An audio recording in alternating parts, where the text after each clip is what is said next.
You're starting off just laughing. This is how we're gonna start the episode. I just keep going. This is perfect. That like we begin. Before you even begin the welcome, we're like we can't even stop. We can't. This is great. You were so enthusiastic about the countdown. Welcome everyone to the Game of Thrones podcast. I am Preston Jacobs, and once again I am here with Carmine, Red Team Review.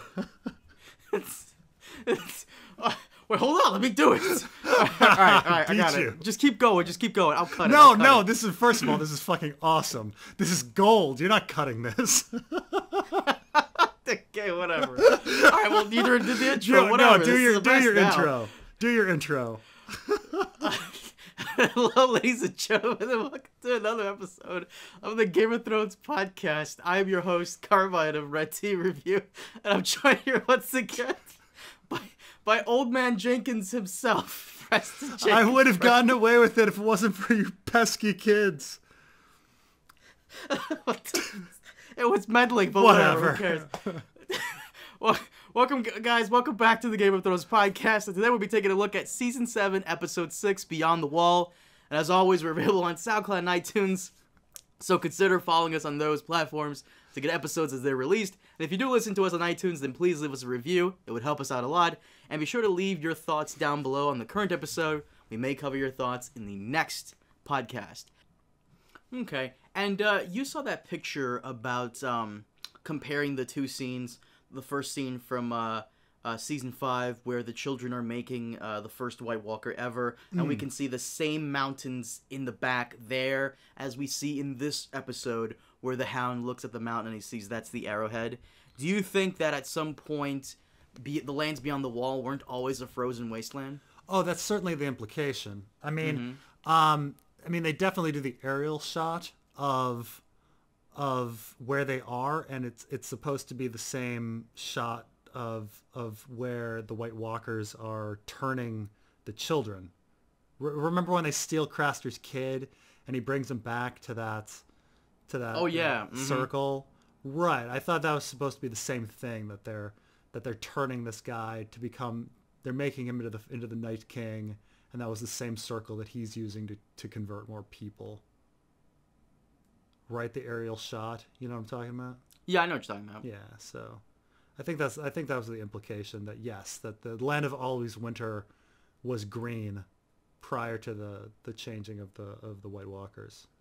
And we're gonna get to the episode in a minute, but I just something that's really worrying me about Game of Thrones lately is how there's still a lot of unanswered questions, especially about the White Walkers, and I somehow get the feeling that they're not going to be answered. Never. I just got done. Don't say that. Fuck. I just finished watching The Defenders. Have you started any of the Marvel series? Yeah, I am. I watched Daredevil Season 1, half of Daredevil Season 2. I watched Jessica Jones, and I'm mostly through Luke Cage. So I just saw The Defenders, and I won't spoil anything for you, but nothing gets fucking answered. They leave so much open, but not open to where you're hopeful for a sequel. Yeah, they leave it open to the point where it's annoying, and they don't answer a lot of things. You know? Yeah. And that's kind of the vibe I'm getting from Thrones, because it's not George Martin doing anymore. It's his showrunners Dave and Dan, and we know for a fact that they are not very good when it comes to original stuff for the series. So it's just kind of my worry. Well, even George R.R. Martin purposely doesn't answer all questions in his stories. He's very big into the mystery, and so he'll answer 75%, 80%. When you finish a story, but there's definitely stuff at the end where you're like, well, what about this? And he's just, no, not gonna deal with it. So no, even at the end of Ice and Fire, not all the answers are going to be answered. Not all the questions are going to be answered. That's just the way he writes. He just also doesn't have the time. 2 more books to answer all these fucking questions? No. Okay. And certainly not Game of Thrones in 6 episodes. Come on. Come on. All right, let's get to the episode. And at the beginning of all the podcasts we've done so far, I always ask you the same question on a scale from 1 to 10. What would you give this one? I would give this one a 4. I knew you were going to say that. How did I know you were going to say that? IGN usually sucks the show, and they gave it a 6.9, and I feel like that's very fair. Even though the episode was, dumb in some places, I still enjoyed it. It was a fine episode. I feel comfortable with it at a 6.9 instead of a 7. A 7 I feel is way too generous. A 6.9 not bad.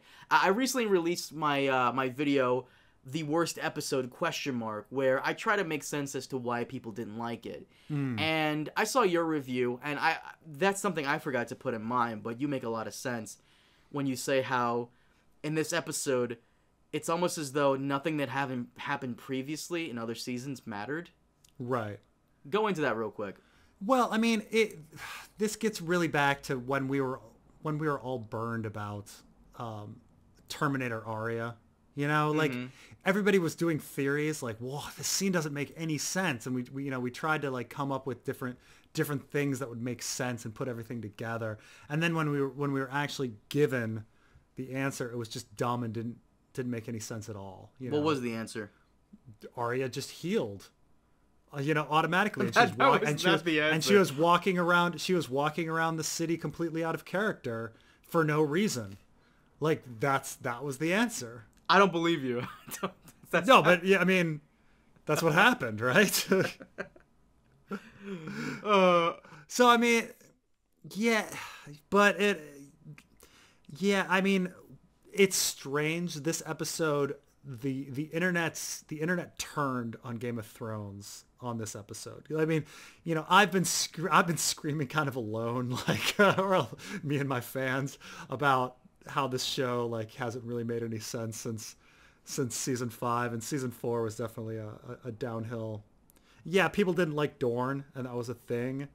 But then just there is a point where it becomes so illogical, where they're so lazy with continuity and basic logic in universe. I'm not talking about adapting the book.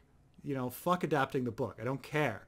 But when you're contradicting previous episodes, or just a few minutes beforehand, or just basic human logic, and just people are finally kind of getting fed up. Which it's funny because I'm like, this episode of all episodes, I would have expected an earlier one, but it's for some reason this one, which actually had no. This is the traditional episode. They've made this a thing since season 2. Where the second to last episode is that one where, everything gets turned upside down. And someone in my comments section recently said, "Dude, this episode did turn everything upside down. The Night King has a dragon." Okay, fine. But that aside, the traditional episode 9, or the second to last episode, it always gives us something we haven't seen before.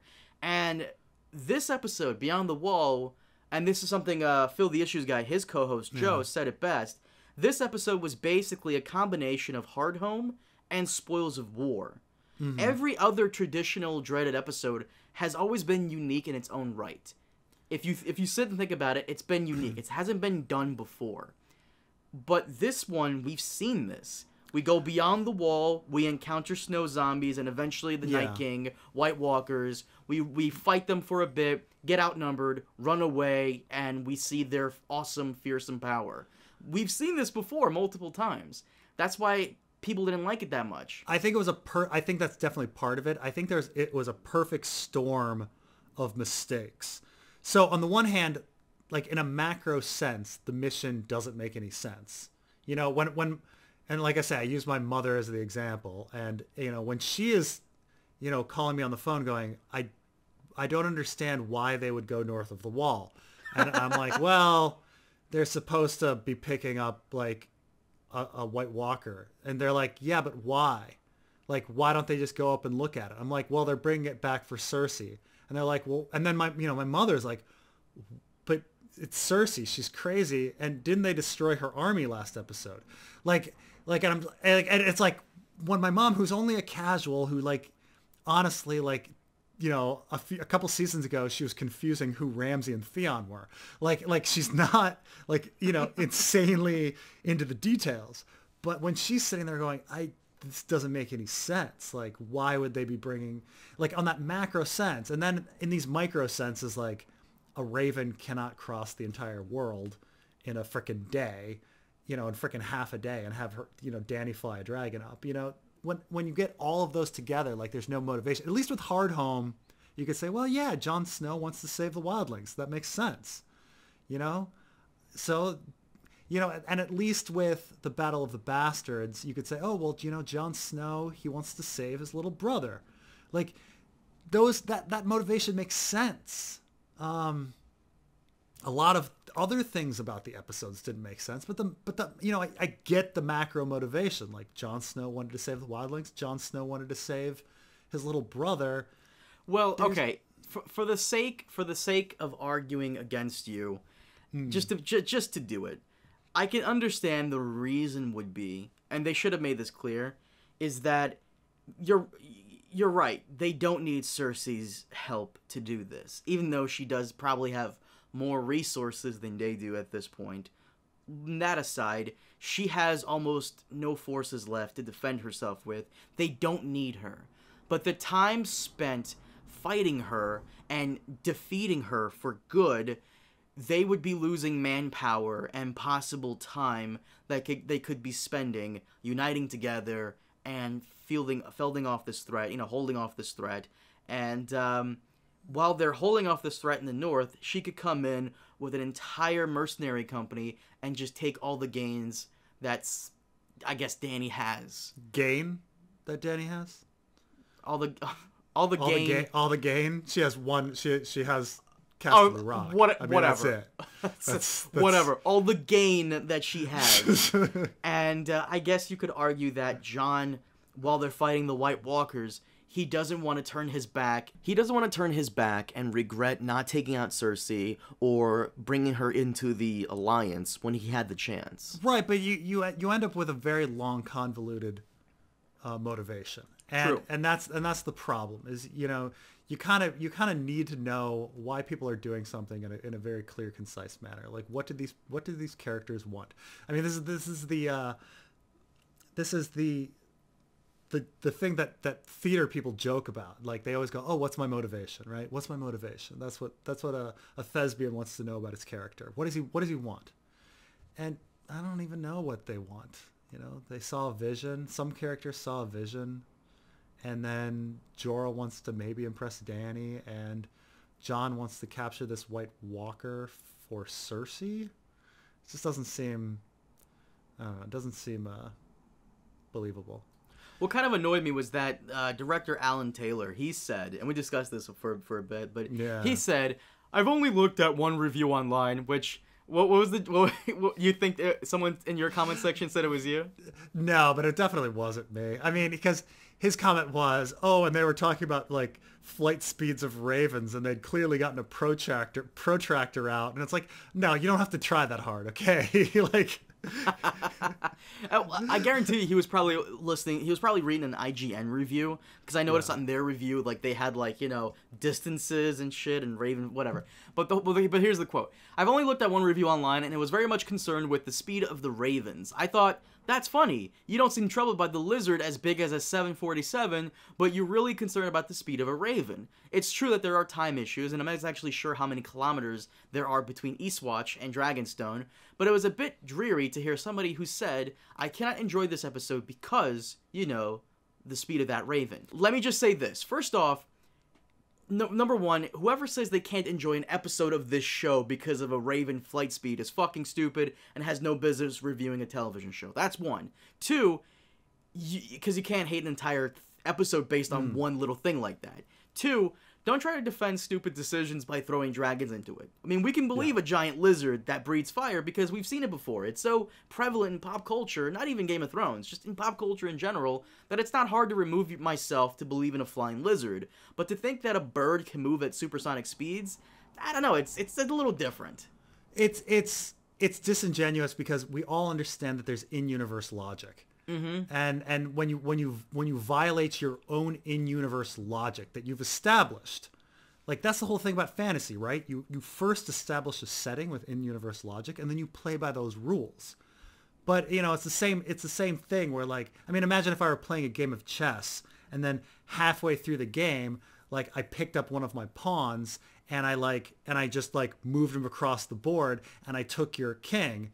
You'd be like, well, you can't do that. And I'm like, well, I'm sitting here with a game where rooks do that. I'm like, but you'd be like, you're a fucking idiot. Like, the rules of the game are that rooks can do this and pawns can't. Like, we've established the rules beforehand. You don't break your in-universe logic. Like, you can't, so for him to be like, oh, well, this is universe with dragons. No, because you fucking established that this is a universe with dragons.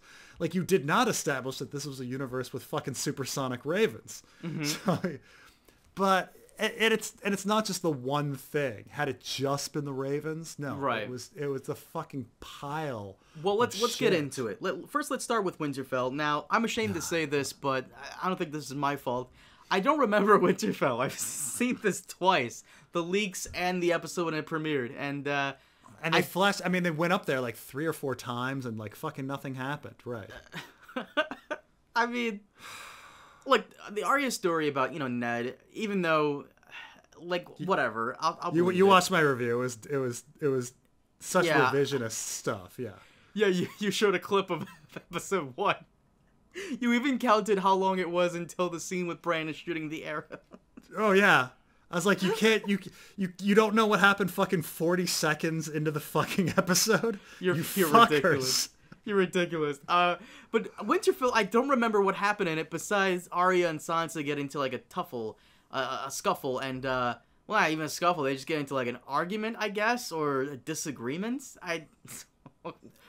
I keep forgetting. Why is Arya mad at Sansa? I keep forgetting that. And that's the thing is you have to actively forget everything. I mean, for Arya to be angry at Sansa and to say, like, I saw you up on that stage with a pretty dress, like, I'm sorry, I seem to remember a scene in which Ned's head got cut off and she was screaming in pain, like bawling because her father died. And I also seem to remember a scene in which Ned himself like played along with the Lannisters. And Arya herself played along with the Lannisters at fucking Harrenhal when she was Tywin's cupbearer. So to sit there and blame Sansa for writing this letter under duress when Ned and Arya herself did this, it's so aggravating and mind-numbing. Like, it's... Well, keep in mind, it's all a part of their plan. It is a part of their plan, because they're going to unveil the plan next episode. Aha! We were trying to get you to let your guard down so we could... But it doesn't make any sense because Arya can kill Baelish at any moment. Right, and is Littlefinger, like, hiding under the bed in all of these scenes? I mean, because they argued on the parapet and in Arya's room and somewhere else. I guess you could say that whenever they're arguing, they're doing it out in public or they're leaving the door open in these rooms. That way someone can be outside spying and listening. Because we did have that scene where Peter Baelish is talking to some random wench and she's like feeding him information or something, and he clearly pays her. I mean, I think what these fans are doing is they're creating a plot that's better than what we're gonna see. But yeah, for me to think that they had all of these private conversations only for Littlefinger's benefit seems pretty weird.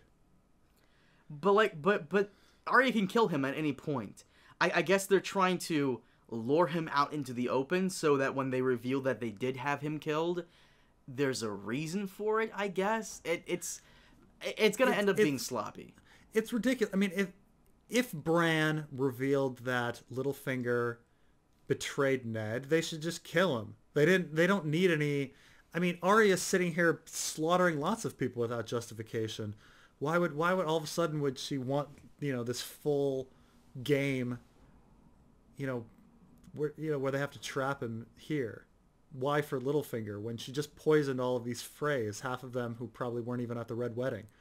So, I mean, that would almost be worse if it were all just a big trick. Well, here's the thing. Cersei can pretty much destroy Littlefinger very, very easily. And All she has to do is send a letter to Sansa, letting Sansa know that Littlefinger was the one who betrayed Ned. Mm-hmm. Yeah, absolutely. And not only that, but Varys could also do the very same thing. So, yes. I mean, this does feel convoluted. This does feel like a very shorter version of Olenna's plan to give a poison to a drunk and then to a little girl, then back to her to poison someone else. But Winterfell, I don't know. I'm just so detached. I don't remember anything that's happened. I saw the episode. What? Today's Wednesday. I saw the episode like 3 days ago. Has it been 3 days ago? Is it 3?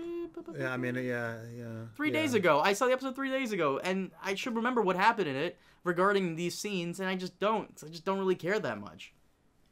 There's such low stakes at this point because we know all of the characters have plot armor. Mm-hmm. Everything is low stakes. Like, we just miss season 3 where we didn't know what would happen to characters. I will say this. You know what's the biggest fuck you that would have come from Winterfell this episode that I would not even see coming? Had they had Brienne or Podrick killed. I would have been like, whoa, what the hell? God, yeah. And that's what's funny is those are fucking tier 2 and tier 3 characters, tier 4 characters. And you'd still be like, oh, thank God they killed somebody. This season they fucking killed goddamn Thoros is he the biggest character they killed? No, I would argue Olenna. Olenna. I guess. Leftover. Olenna or Walder Frey, I guess would be. That depends on who Walder Frey died last season, but yeah. Yeah, there you go, that's right. I always keep forgetting. That. But Winterfell this time around, I know we're going to be brief on it. Whatever. I honestly don't remember it that much, and that should speak volumes. The motivation makes no sense. Like these two sisters fighting, it's just hard to imagine two sisters that have been through what they've been through, even if they didn't even like each other in the first place. And they did have a problem with each other, obviously, but at the same time, they didn't have that much of a problem with each other. Mm-hmm. And even if it is the ploy to throw Littlefinger off guard, it's still story-wise, it's dumb. Like writing. I mean, a lot of us maybe don't get along with our siblings, but at the same time, if your parents both were killed, and your brother, and then you go back to see like this sibling that you dislike, would you be really accusing the other one of their death, unjustly, or would you, kind of at least tolerate each other or band together, having been through so much crap? It's, these two, it's just not believable that they would be at each other's throats over a letter that wasn't even in Winterfell. So that. I know, man. I know. But let's move on from Winterfell, and let's go to Dragonstone. Now, Dragonstone was very brief this episode, and I did, like I said before in our spoiler video, I did like that Dany and Tyrion, they went at each other for a little bit. Tyrion is weird this season because he's normally the voice of reason, but his decision has fucked her up so badly that, I don't know, is there any redemption for Tyrion this season in regards to what he can do? Well, a lot of people are saying that, like, Tyrion has kind of become this character that just kind of patronizingly commands around Dany. And that this episode was supposed to be Dany finally not listening to him and coming into her own is the idea. That's what they were going for. But it didn't really come off that way. It kind of came off like, I've got to go save my new boyfriend. Rather than, no, I'm the leader, which, because there is a big difference between foolishly flying off to save your boyfriend and making a large political or military decision. Right. And yeah, so it is kind of odd. I don't like how D&D have made Tyrion into the voice of reason for the past 3 seasons. He shouldn't be that character. He should be the edgy character, right? But somehow he's become this person that Dany should follow. But I don't know. This whole season he was just kind of a screw up. So I don't know what they're doing with him. It's been really tough to read his character now that you mention it. Well, when it comes time to help Jon Snow, he's right on the money. I was recently just watching a short clip about his conversation with Dany. Just go ahead and give Jon the dragon glass. Who cares? And okay, fine. When it comes to Jon Snow, he's a cool guy. But when it comes to helping Dany out, he's just making terrible decisions left and right. Oh, right. I mean, and they do address it in the show. Like, is he subconsciously actually trying to sabotage her and likes his family too much? I mean, it's very... I mean, obviously the show actually just forgot the fact that he was watching his brother when he jumped into the lake, or the river. But yeah, he would have seen, Jaime's surface, so he would have let his brother escape. It's a shame they didn't film that. That would have been a great scene. It would have been much more interesting, yeah. So they're all just schizophrenic. I don't even know what to say about it.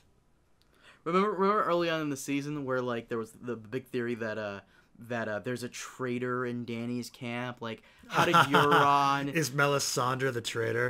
Or Missandei, not Melisandre, it's Missandei. Yeah. Missandei the traitor. Oh, God. I would have loved it if it was like Tyrion who accidentally fucked up and, he actually did cost him the Greyjoy allies on top of the Dornish and Highgarden. Have we even seen Missandei since talking to Dany about boys? Is that the last time we saw her? Oh, no. I want to say the last time we saw her was shortly after that.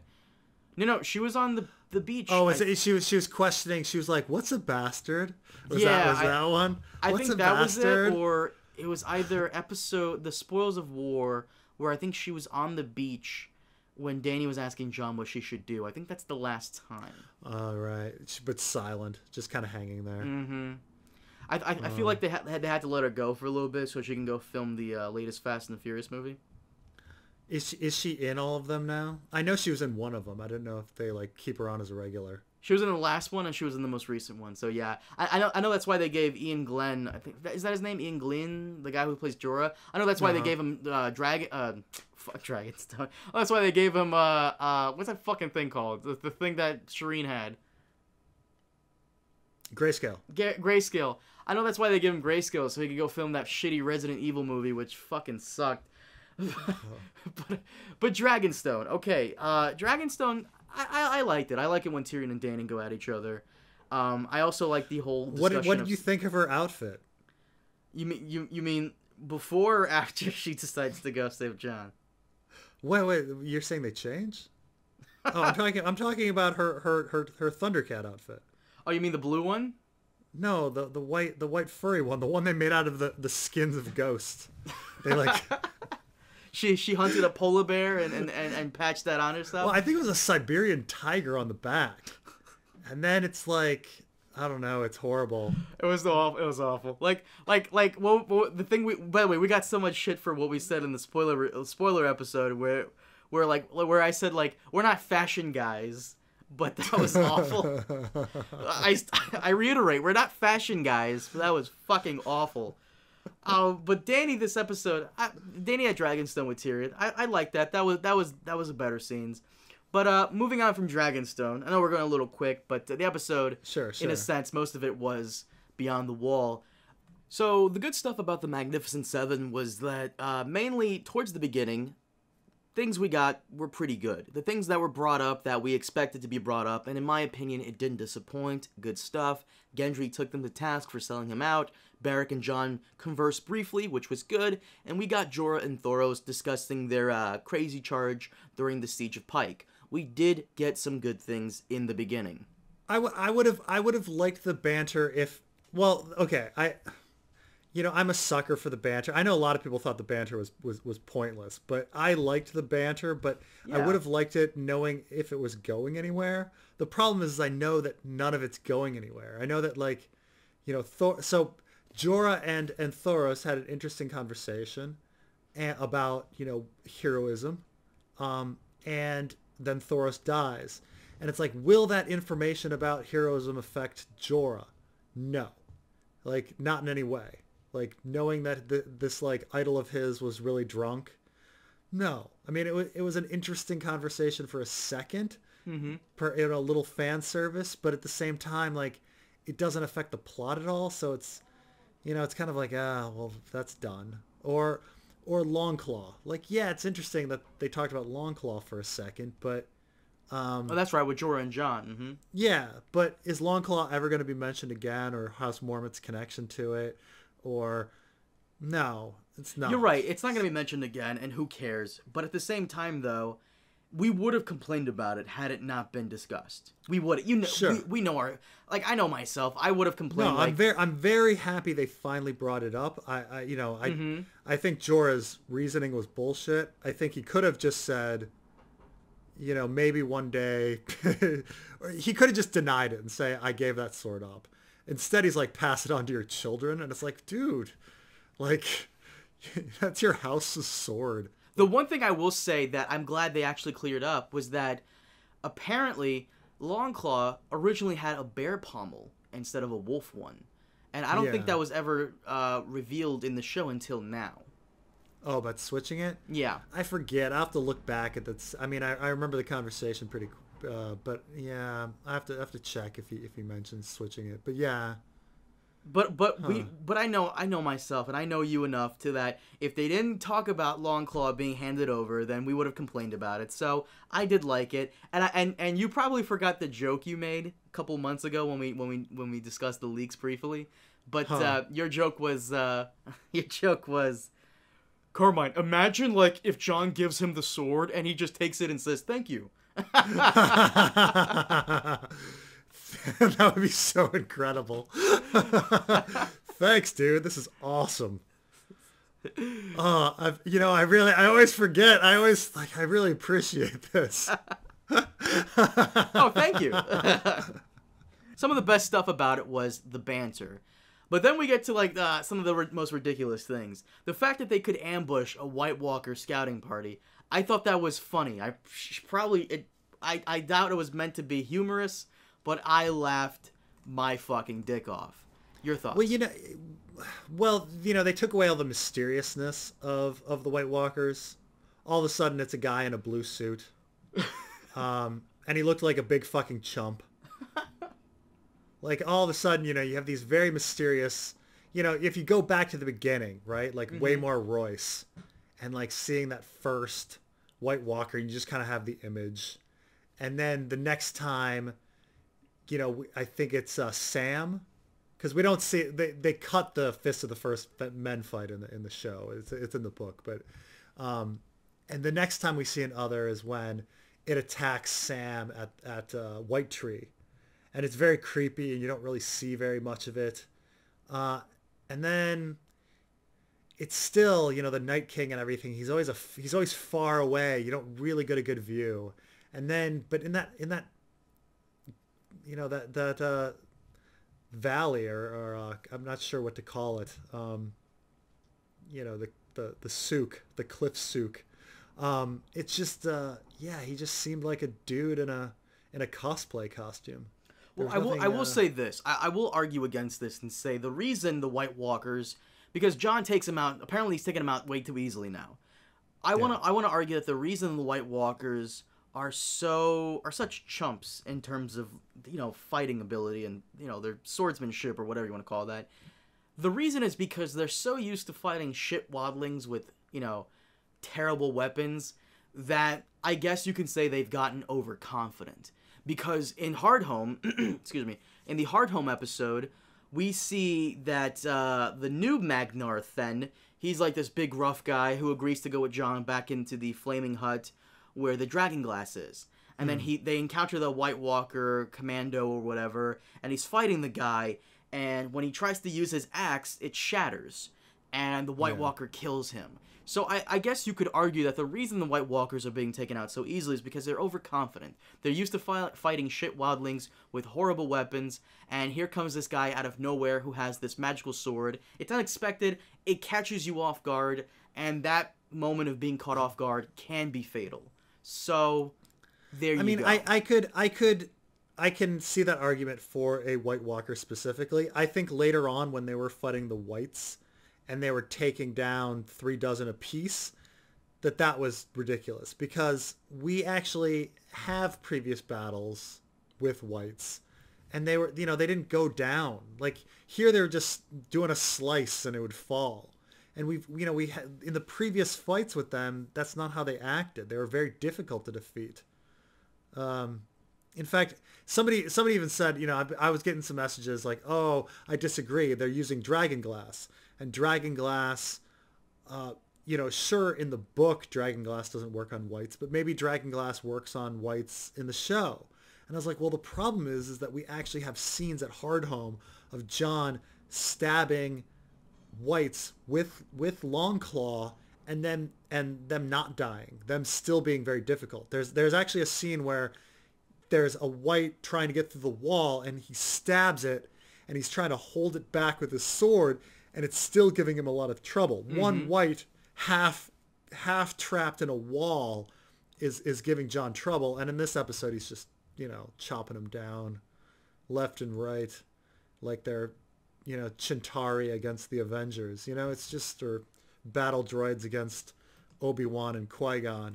It's just they're going down so easily. They're just faceless nothings. That is something you really can't defend, to be honest. Like I'm trying to think of something, but I can't defend it. I mean, I guess you... Let me try.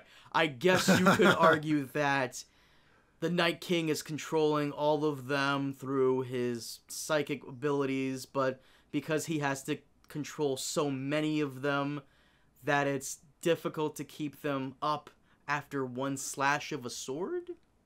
I mean, so the argument that a lot of people were using was it was all the Night King's plan from the beginning. Mm-hmm. That one. He didn't want to kill them, so he was waiting for Dany because he wanted a dragon. And so if he killed them immediately, then Dany would fly by and go, oh, they're all dead, and then leave, and he wouldn't have his chance. Is that the theory, by the way? Because I've been hearing this theory that is this the theory that Bran is the Night King, or is this the theory that the Night King just planned the whole thing? Oh, I mean, there's a whole bunch of them floating around. Somebody messaged me. I was going to respond to it in a Q&A about did the Night King send all of the visions?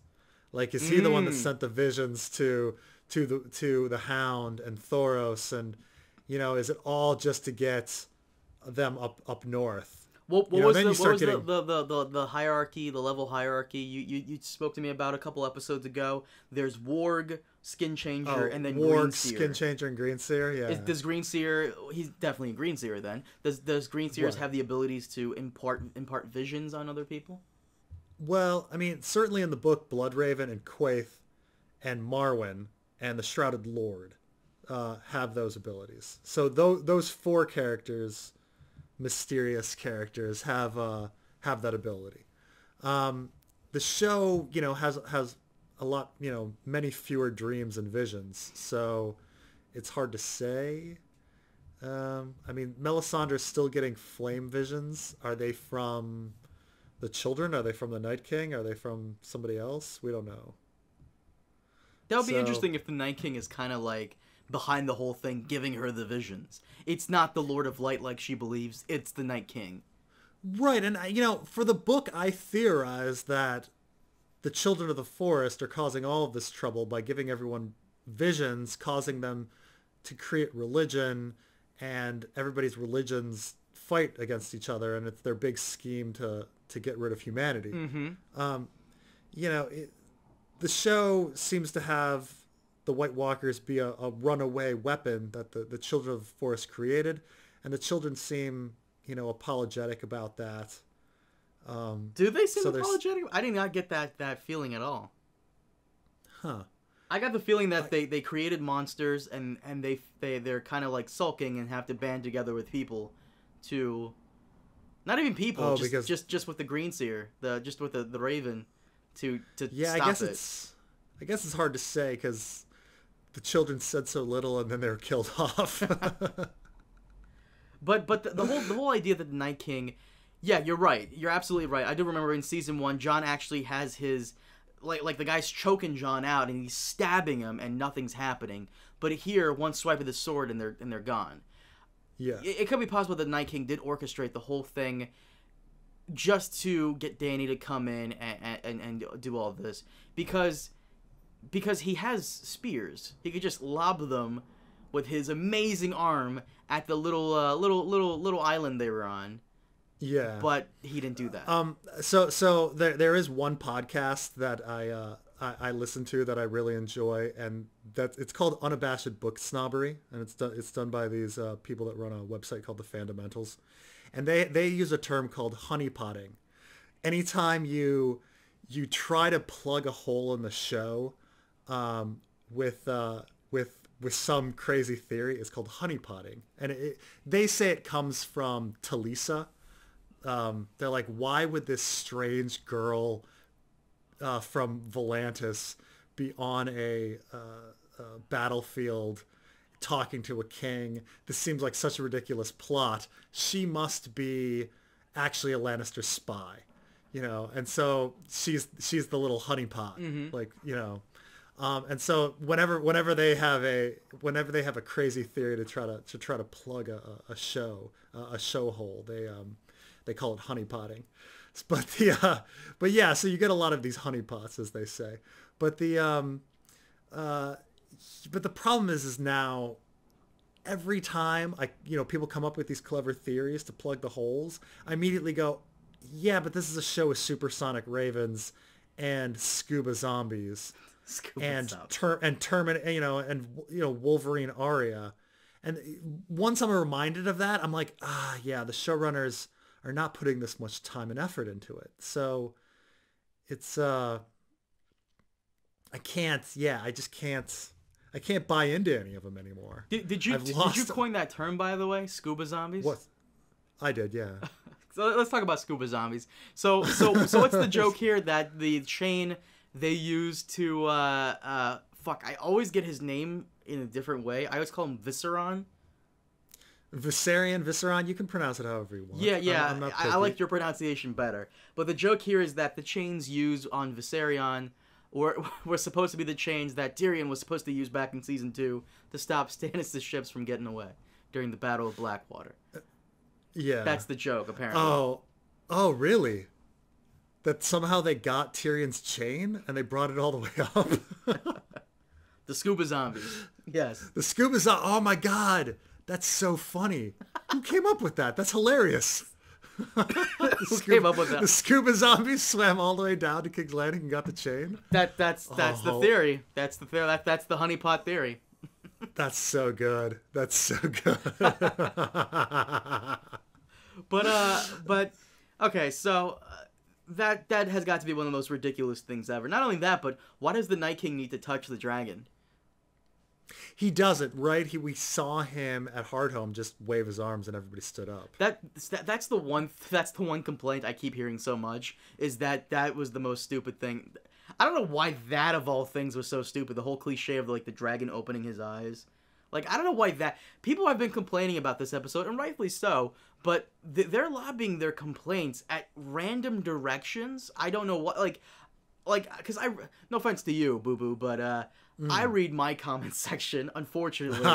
And no, I read my comment section. No, you don't. And the one complaint, I don't know if you've seen this, the one complaint people are throwing at is that George Martin's to blame for why this episode was not that great. Did you see this one? Oh, no. Because he's writing The Winds of Winter so slow that the showrunners have no more material to adapt, so they're forced to do their own thing, but their own thing sucks, so I guess we have to blame George for that. I'm not saying, look, I'm not one of these, huge George defenders. George is a human being. He makes mistakes. Mm-hmm. And yes, him not putting out the books fast enough, him spending too much time at cons and stuff like that. And going to dinners with fans. Yes, right. And going to dinner with fans and enjoying all the spoils of his success. Absolutely, that fed into the fact that things are late, that things haven't been released. So the question is, I don't know. So is it partially his fault that he didn't allow his own story to get finished? Sure, of course. But I don't know.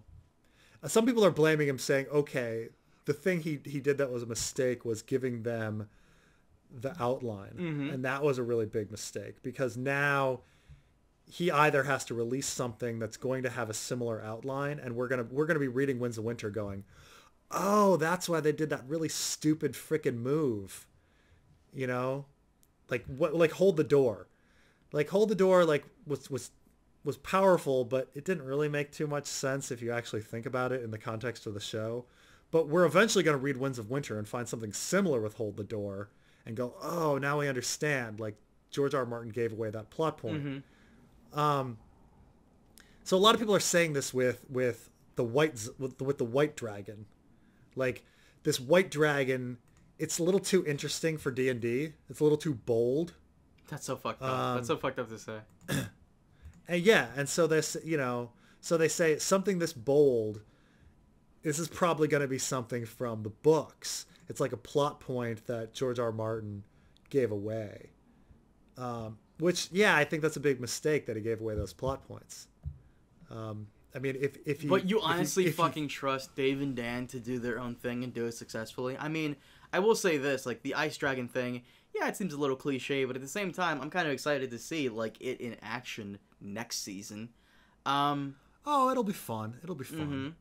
I mean, the same way that Fast and the Furious is fun. I mean, they both have Missandei, and they both are ridiculous. But, though I guess Fast and the Furious understands family a little more.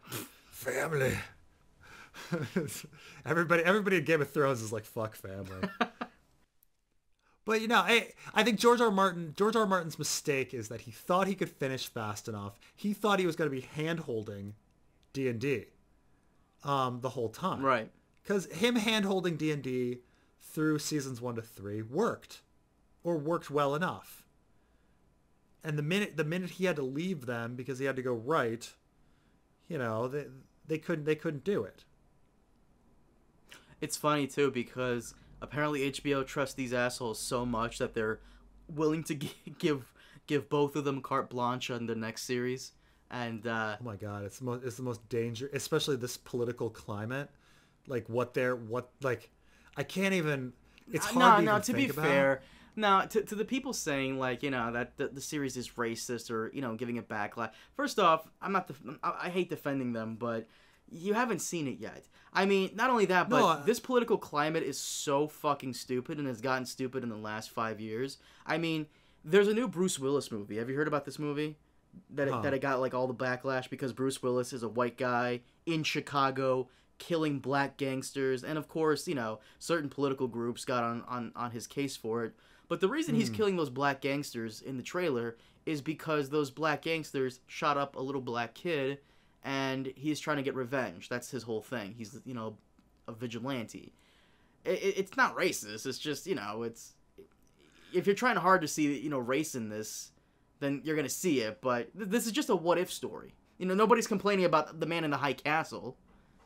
Well, it's all about who's handling it. And the subject matter and if it's going to turn out well. Should a black director handle this? I think it's safer bet because he's going to know the culture and know about what's sensitive and the plot points that he's trying to make. But why can't Dave and Dan have, like, someone on hand who's an advisor in this culture? They can. I'm not saying that they can't do I know, I'm giving you shit, don't worry about it. I'm giving you shit. I'm saying that it's so risky. It's like, look, let's say someone gave me a report and they said, I'm just going to pick something random. They say, okay, I want you to go and I want you to write a report on the political situation in, Burundi. Okay. Where? Burundi. The fuck where's that? It's a country in Africa. Shout out to Burundi. Woo! Holy shit! That's an actual country. Oh my god! Yeah, just picking Burundi. Where is that? That's a thing? Wow. It's East Africa. It's south of Rwanda, north of Tanzania. It's so fucking tiny. That's got to be the tiniest country on the planet. But go ahead. So say you said to me, Preston, I want you to do this movie about Burundi, and it's like, okay, I can do a lot of research, and I might be able to do a good job on it. Mm-hmm. Sure. But at the same time, I've got to recognize that someone from Burundi is going to know more about Burundi than I know about Burundi, So, like, okay, say someone said to me, Preston Jacobs, and they said, okay, Preston, I want you to do a show about slavery still being legal in America, and I want you to, like, portray it in an interesting way where you're making, like, good political statements. I'd be like, like, even me, like, I used to live on the south side of Chicago. Like, I lived in a really bad, black part of town. At the same time, I'm still a white guy. Like, I don't understand, I've got plenty of black friends. I have black coworkers. At the same time, yeah, I don't understand black culture as well as a black person. I'm not black. like this is the thing. Like, you're talking about, like, two white guys who, like, to write about a sensitive issue dealing with black people, like, in this political climate, like, God, you better bring in a lot of black people to hold your hand, because they're going to get it wrong. Just like if I'm trying to do a report on Burundi, like, I'm probably going to get a lot of things wrong because I'm not from Burundi.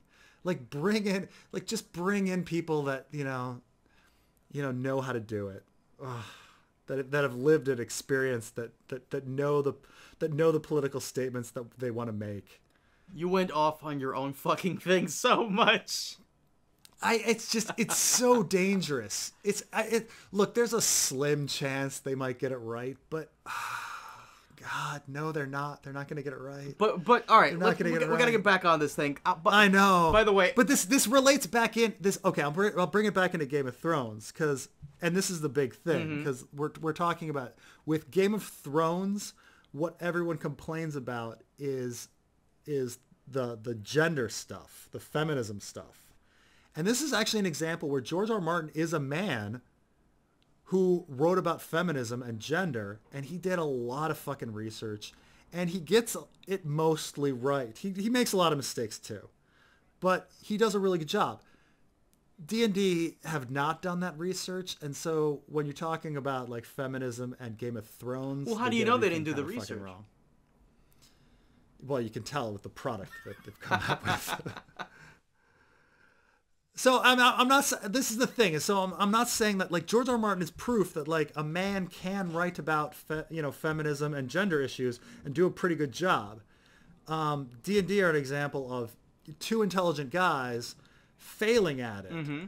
And so, D&D are smart guys, but it's just, like, they're still white guys, and they're probably going to fail at Confederate.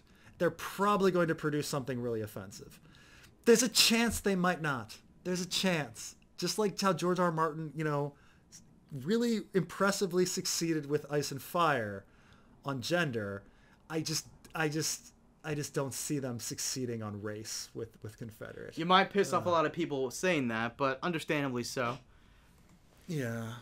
Well, it's just so worrisome. Let's move it back to Beyond the Wall for a minute. So, okay. I think we covered a lot of things, and what we didn't cover here, we've already said in the spoiler episode. I mean, the one thing a lot of people have thrown at me, which is kind of a criticism, not really, is the I just read a comment, like, right before we started this, saying, some guy goes, "Yeah, what would you do with all the budget? How would you make the episode better?"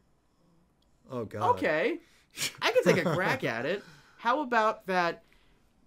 Well, here's the thing, though. Can the dragon... this is going to walk into weird territory. Can the dragons even be near Winterfell? I mean, wouldn't the cold kind of be harmful to them?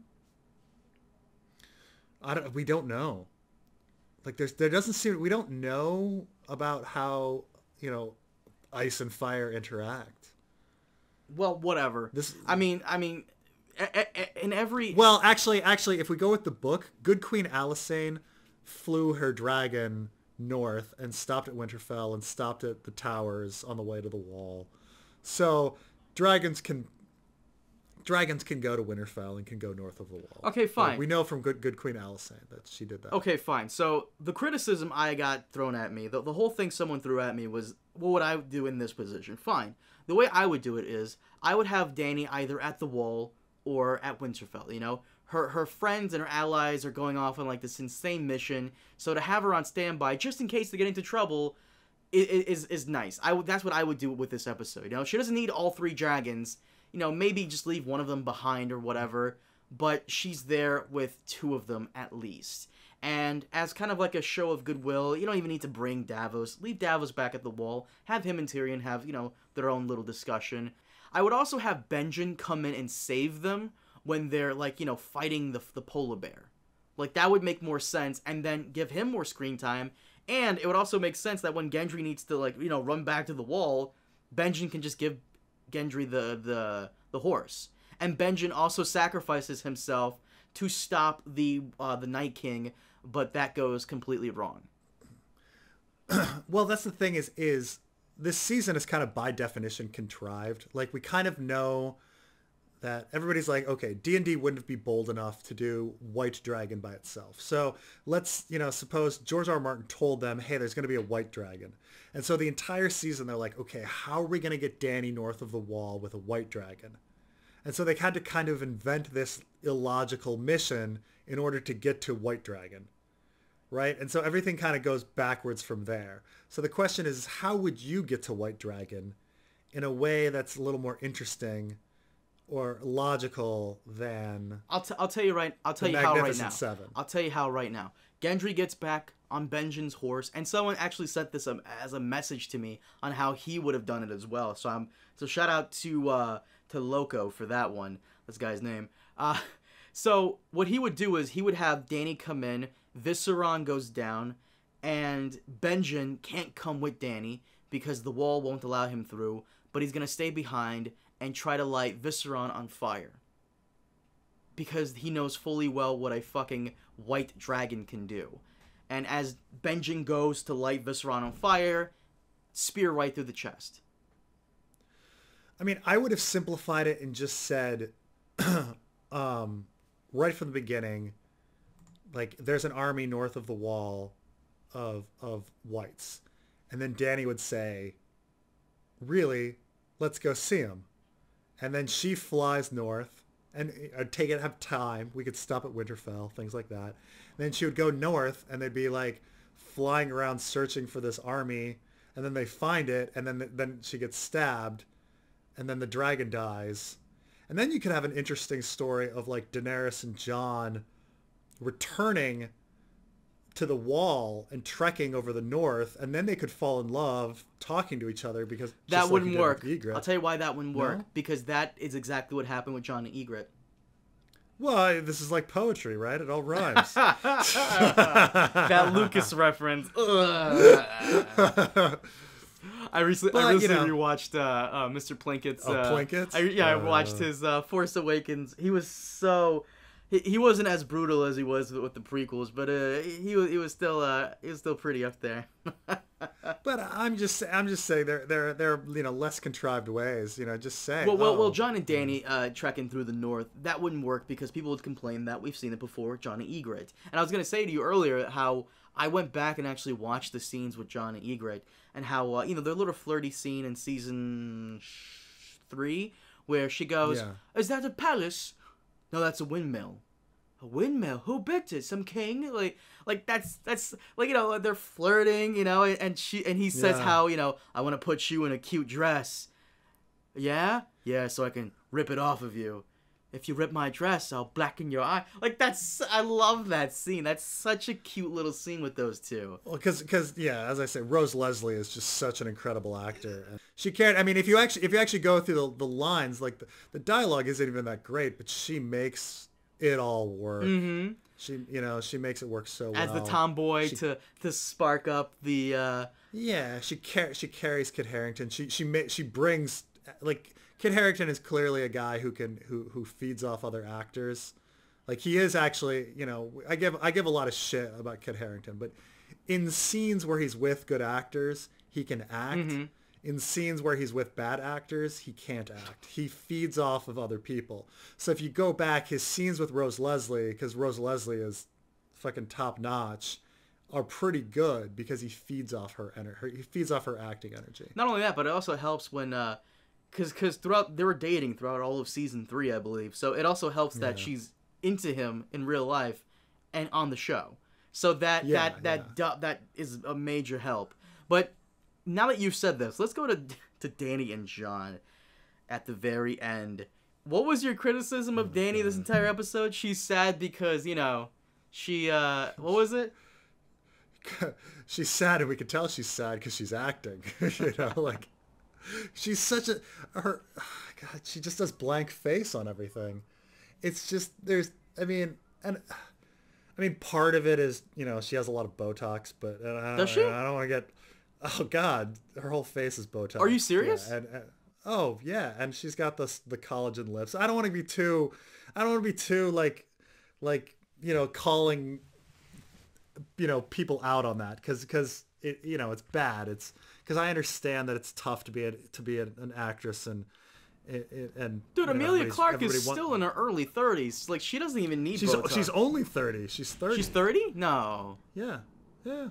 Oh, but it doesn't matter. I mean, look, all of them have to do this. Like Jennifer Lawrence's face doesn't move, and she was getting Botox at 23. It's preventative Botox so that they don't get wrinkles. Mm-hmm. And I understand it's hard because you know, you turn 23 in Hollywood, and they're like, okay, you're out, you're too old. Mm-hmm.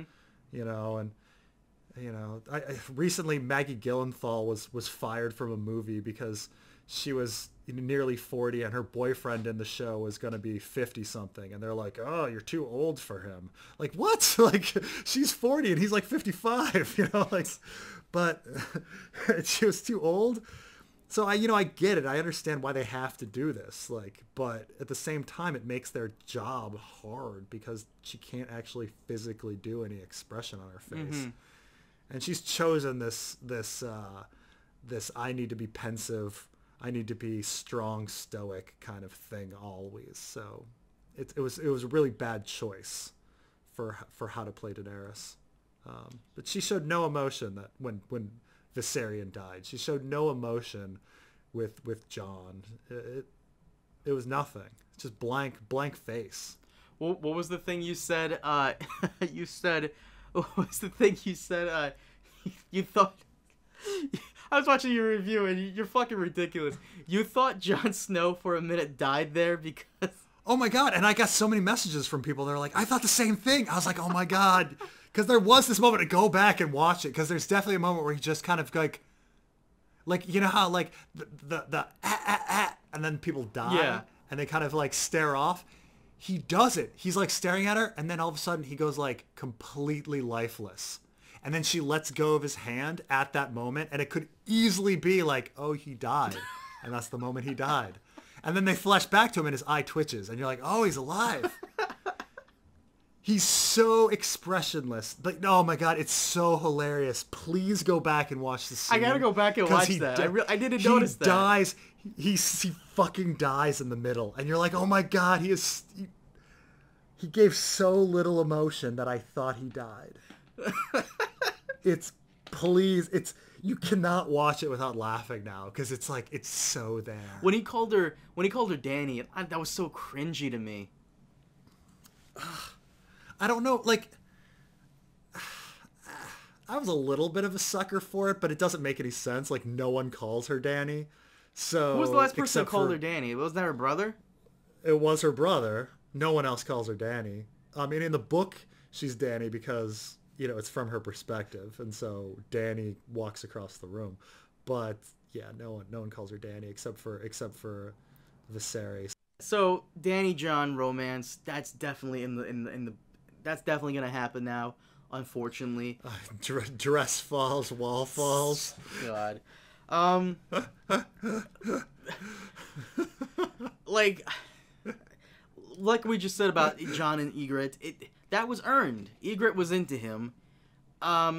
I don't know. This doesn't really feel earned. It really doesn't. It really does not feel earned. No. And, you know, they could have done it. All they had to do is add a couple more parapet scenes, and I would have been on board. You know, like walking along the parapet, and, oh, there's Dany. Let's talk about, you know, being a boy at Winterfell, and you following around Viserys as the beggar king. Like, all you needed was, like, a couple scenes where the two of them, like, talked about their childhood and, like, had something in common. I feel like if the two actors went off and did their own thing, went off script a little bit, and just discussed certain things as in their own characters, not going on the lines, that also would have been nice too. I've seen times where actors do that in movies where they, you know, improvise, and it turns out to be great. The number one rule of film is show don't tell, and the problem is they only told us about their love, right? We find out about the inkling of them being into each other comes from Davos talking to Jon, saying, "Oh, you were staring at her chest," and we never saw that before. And then there's a smirk that Dany gives to Missandei. And that's it. And then later, Tyrion says, "Oh, Jon Snow stares at you. He's in love with you." Like, the best we had was, like, him grabbing her arm and showing her a fucking cave doodle. Mm-hmm. That's it. Like, it's there was no established love.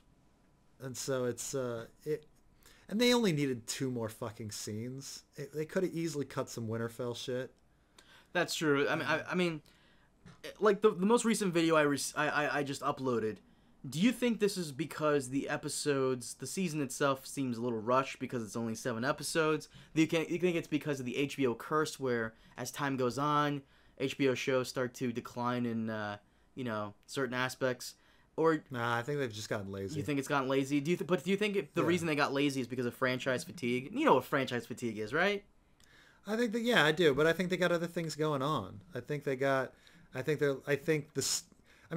everything. I think D&D are thinking about Confederate and how much they're going to fuck that up. And then all of the actors are getting paid millions, and they all think, "Oh, I only have to do 1 take, and I don't want to be on the set that long." Lena Headey is the only one putting in any effort anymore. You know, it's I don't know. I think people get lazy and they rest on their laurels. That's what I think it is. I think it's franchise fatigue from their not from the fans. The fans are as devoted as ever. I mean, HBO keeps breaking records with these episodes left and right, even after they fucking leak. I think it's franchise fatigue from the showrunners because, you know, they've been doing this for 8 years. And even though we have seven seasons, a year a season, I'm still counting 1 extra year for, you know, the pilot that they did where Emilia Clarke wasn't Daenerys. Did you hear about that? No. Yeah. Yeah, so they've been doing... That no one will ever see. Yeah, I hope they release it for, like, the special entire series collection Blu-ray for, like, $300 or whatever. All right, but let's wrap this up, Preston. Guys, once again, thank you so much for joining us. Once again, we're available on SoundCloud and iTunes. Check us out there. Follow either myself or Preston on Twitter for all updates on the next podcast episode. Be sure to leave your thoughts down below, and we may cover them in a future episode. But once again, guys, thank you so much for watching, and we'll see you all next time. Have a good one.